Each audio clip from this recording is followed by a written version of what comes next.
So now Reliance home finance limited, अब देखिए यहाँ पर ना एक पेनी स्टॉक है और उसकी बात करी जा रही है कि ये स्काई रॉकेट हो जाएगा कुछ ही समय बाद। और यहाँ पर आपको देखने को मिलेगा कि मल्टीफोल्ड रिटर्न यहाँ पर देने की संभावना है। और होम फाइनेंस के अंदर अगर आप देखने चलें तो रैपको मिलता है, बाकी वगैरह वगैरह मिलता है, लेकिन इतना सस्ता स्टॉक आपको कहीं भी देखने को नहीं मिलता है। एक टाइम था इसका, लेकिन क्या वो टाइम दोबारा आने वाला है और क्या आपको यहाँ पर मल्टीफोल्ड रिटर्न मिलने वाला है, इसके ऊपर डिटेल में बात करते हैं। तो एक्चुअल में रिलायंस होम फाइनेंस की बात करें तो 2017 में लिस्टिंग हुई थी। इवन यहाँ पर अगर आप देखेंगे, अगर आप ऐसे किसी को याद हो तो RHFL की लिस्टिंग ऑलमोस्ट 100 रुपए के आसपास हुई थी और पहले ही दिन यहाँ पर लोअर सर्किट लगा था, अगर किसी को याद हो। और वहां से आप देखें तो ऐसा कोई भी टाइम नहीं है, ऐसा कोई ईयर नहीं है, आप ये ईयरली कैंडल्स हैं जिसमें आपको रिटर्न बनता हुआ दिखाओ। हर साल जो ना 2017 से 2020 तक अगर आप देखेंगे 2019 तो बिल्कुल खाली हो चुका, 3 रुपए का रह गया था 2019 में। और तब से लेकर अभी तक यहाँ पर जो है ना लगातार वही यहाँ पर जो है ना अंडर परफॉर्मेंस क्या है, यहाँ पर जो है ना बचे ही क्या है एक्चुअल में अगर हम बात करें तो वो बचा क्या है उसके ऊपर समझिए आप, तब यहाँ पर समझ में आया कि क्या ये रिटर्न दे सकता है। तो असल में यहाँ पर जो है ना रिजोल्यूशन प्लान आया था और ये मार्च 31 2023 की न्यूज़ है, ये आपके सामने, इसको आप भी चेक करिएगा, आपको समझ में आएगा। यहाँ पर जो है ना टेक ओवर की न्यूज़ आती थी और यहाँ पर बिड्स काफ़ी ज़्यादा आई हुई थी, जिसमें से ऑथम इन्वेस्टमेंट एंड इंफ्रास्ट्रक्चर यहाँ पर जीती थी वो बोली, राइट। बट एक्चुअल में यहाँ पर जो है ना टेक ओवर की बात जो करी जा रही है, टेक ओवर यहाँ पर जो है ना कंपनी का हुआ है, कंपनी का टेक ओवर हुआ है या फिर आरकॉम की तरह इसके असेट्स को यहाँ पर खरीदा गया है। दोनों में काफ़ी ज़्यादा अंतर है। अगर पूरी कंपनी खरीदी गई है तो वो पूरी कंपनी जो है ना वो ऑथम की जाती है, लेकिन अगर कंपनी के सिर्फ और सिर्फ असेट्स यहाँ पर सेल करे गए हैं तो फिर वो सिर्फ असेट्स जाते हैं। कंपनी एकदम अगर कहें तो जिससे कमाती थी वो सारे के सारे सोर्सेज जो है वो किसी और को दे दिए गए, तो फिर कमाएगी क्या, ये सबसे बड़ी बात है। तो टेक ओवर बहुत जगह निकल के आया, ये सारे शब्द मिलते गए, लोगों को लगा कि कंपनी को खरीद लिया गया है ऑथम की तरफ से, लेकिन एक्चुअल कंपनी को नहीं खरीदा, कंपनी के असेट्स को खरीदा है। और यहाँ पर देखिए ऑथम का लिखा भी है कि यहाँ पर जो है ना जो पैसा देना है, ट्रांजेक्शन होना है, यहाँ पर साइन किया गया था agreement lenders to hand over the asset to them. तो असेट्स यहाँ पर ना देने के लिए कहा था, इसका एग्रीमेंट साइन हुआ था, उसकी एक रकम रखी गई थी, वो रकम दी गई RHFL को ऑथम की तरफ से और ऑथम को असेट्स मिल गए RHFL के।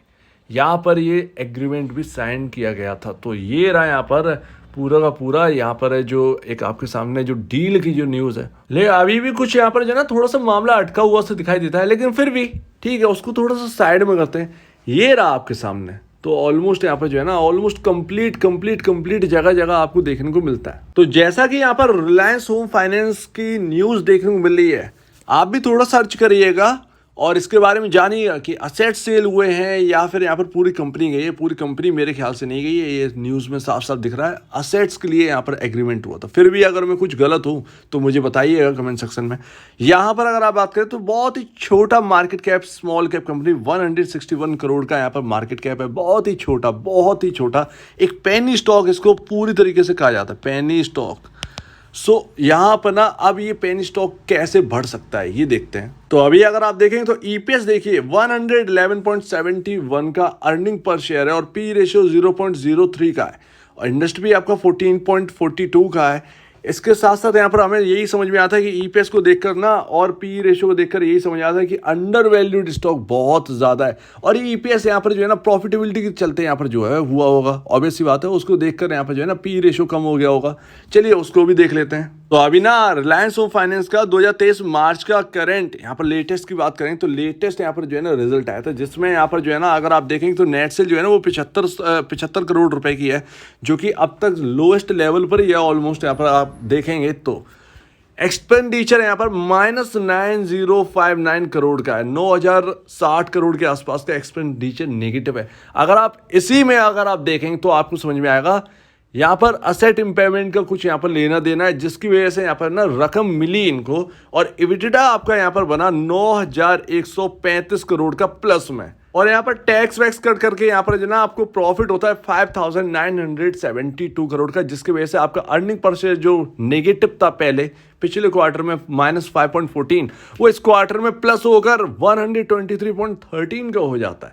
सो यहाँ पर ये सारी बातें जो है ना वो नोट करने वाली होती हैं कि यहाँ पर क्या हुआ है। अब रिलायंस होम फाइनेंस की कहानी थोड़ी सी डिफरेंट है, लेकिन फाइनेंशियल से हमें ये समझ में आता कि ये कहीं ना कहीं ये वन टाइम वाला है, जिसकी वजह से हमको ये प्रॉफिट देखने को मिल रहा है बस। तो ऐसे में हमें समझ में नहीं आता, सिर्फ स्टॉक लिस्ट है, सिर्फ और सिर्फ स्टॉक लिस्ट है, लेकिन किसी कंपनी के अगर वो सोर्सेस अगर किसी और के हाथ चले जाएं, किसी और कंपनी को दे दिया जाए, तो फिर यहाँ पर जो है ना वो कमाएंगे क्या, और वो कमाएंगे क्या, और कमाएंगे नहीं तो वो स्टॉक चलेगा क्या। अकेले स्टॉक लिस्टेड होने से कुछ नहीं होता है।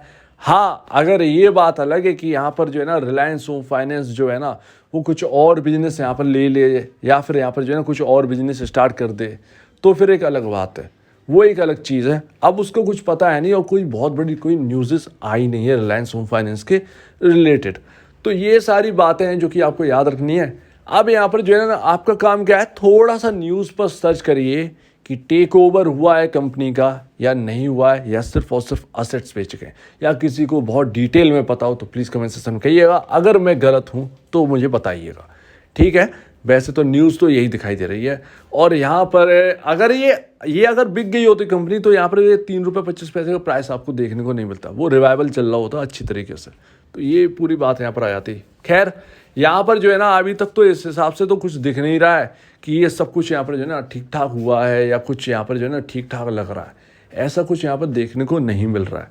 चलिए अब चार्ट पर यहाँ पर नज़र करते हैं। यहाँ पर अगर आप देखें तो 6 रुपये 70 पैसे, 6 रुपये 80 पैसे, 6 रुपये 70 पैसे, 6 रुपये 80 पैसे, ये स्टॉक के अंदर जब भी निकलेगा तो कोई बहुत बड़ा मूव मिलेगा। उसका एक रीज़न बहुत बड़ा है, अब वो पता नहीं कितना बड़ा होगा, बट एक्चुअली मिलना तो है। क्योंकि यहाँ पर ना 3 बार यहाँ पर जो है ना पहले तो 2 बार टॉप बन चुका, फिर तीसरी बार जब यहाँ पर कोशिश करी गई, और ये ऑलमोस्ट यहाँ पर ना 1 साल हो चुका है, मई के आसपास की बात है, और इस वक्त मई में ही है। और 2021 मई में कोशिश करी गई थी इसको क्रॉस करने की। 6 रुपये 75 पैसे का आसपास का, 80 पैसे के आसपास का टॉप बना था। फिर 2022 से लगभग जनवरी में यहाँ पर फिर से उसी लेवल पर आकर वापस डाउन आ गए थे स्टॉक। फिर यहाँ पर सितंबर 2022 में ही कोशिश करी गई थी, और वापस फिर से ये स्टॉक गिर गया और लगातार अभी डाउन ही है। तो यही यहाँ पर बताता है कि 3 बार कोशिश हो चुकी है उस लेवल को, एक्चुअल में 1 बार तो टॉप बन गया, 2 बार कोशिश हो चुकी है उस लेवल को क्रॉस करने की, बट वो लेवल क्रॉस नहीं हुआ। 6 रुपये 80 पैसे का लेवल वो क्रॉस नहीं हुआ। तो जब भी ये निकलेगा इसके अंदर तो एक अच्छा खासा मूव आपको देखने को मिल सकता है। ये इंपॉर्टेंट है, और कोई भी इस चीज़ को समझ सकता है ईजिली। अगर आप चार्ट वार्ट पढ़ते हैं तो फिर यहाँ पर आपको समझ में आ जाए कि इसका क्या मायने है, ठीक है ना। तो ये ना आपको कुछ थोड़ा सा मदद कर सकती है इस चीज़ को समझने में, इस स्टॉक को समझने में। तो अगर थोड़ा सा, क्योंकि फंडामेंटल हमारे समझ में आ नहीं रहे हैं, टेक्निकली है जो चार्ट पर बना हुआ है, कम से कम हम उस चीज़ से समझ सकते। तो जब भी फंडामेंटल समझ में ना आए, सीधी सी बात है टेक्निकल पर शिफ्ट हो जाइए। टेक्निकल यही कहता है 6 रुपये 70 पैसे, 6 रुपये 80 पैसे के जो रेंज है 10 पैसे, वो जब निकलेगी तो एक अच्छा खासा मूव मिलेगा। तो उम्मीद है आप इतनी सारी बातें आपको पता चल गई होंगी कि क्या है रिलायंस होम फाइनेंस और क्या आपको ये रिटर्न दे सकता है। आप खुद सोचिए कि अगर आपसे यहाँ पर ना कोई कंपनी है और आपसे कहा जाए कि आपको वो थमा दी जाए उसके असेट्स, उसके कमाई के जरिए, तो वो कंपनी के पास क्या जाएगा, फिर उससे शेयर कैसे चलेगा। लिस्टेड होने से कुछ नहीं होता। सेम टू सेम आरकॉम में क्या हुआ था, आरकॉम में टावर बिजनेस जो है ना वो रिलायंस के हाथ चला गया था, यानी कि जियो के हाथ में चला गया था। ऑब्वियस सी बात है आरकॉम से। तो वही सारी बात है, इन सभी चीज़ों को नोट करा करिए, और पेनी स्टॉक को देखकर एकदम आप जो है ना एक्साइटमेंट मत हो जाया करिए। 3-4 रुपए का स्टॉक है, इसका मतलब ये नहीं है कि वो एक बहुत बड़ी कंपनी बनने वाली है। 100 में से कोई एक कंपनी मिलती है, उसको ढूंढना पड़ता है। तो ढूंढिए, बहुत ज़्यादा सर्च करिए। मुझे नहीं लगता इनमें कुछ है। रिलायंस इंफ्रास्ट्रक्चर में शुरू से ही उसके अंदर बहुत कुछ था और उसने कुछ करके दिखाया। तो बाकी सारी की सारी कंपनियां देखिए आज कहाँ पर डली हुई हैं, लेकिन अगर आप देखेंगे तो रिलायंस इंफ्रास्ट्रक्चर जो है ना वो आज 100 रुपये के ऊपर, समझ रहे हैं ना। तो ये सारी बातें जो कि आपको नोट करनी चाहिए। सो उम्मीद है आपको ये बात अच्छी लगी होगी। ऐसा कुछ यहाँ पर दिखता नहीं कि RHFL आगे कुछ बहुत बड़ा कुछ करके दिखा सकता है।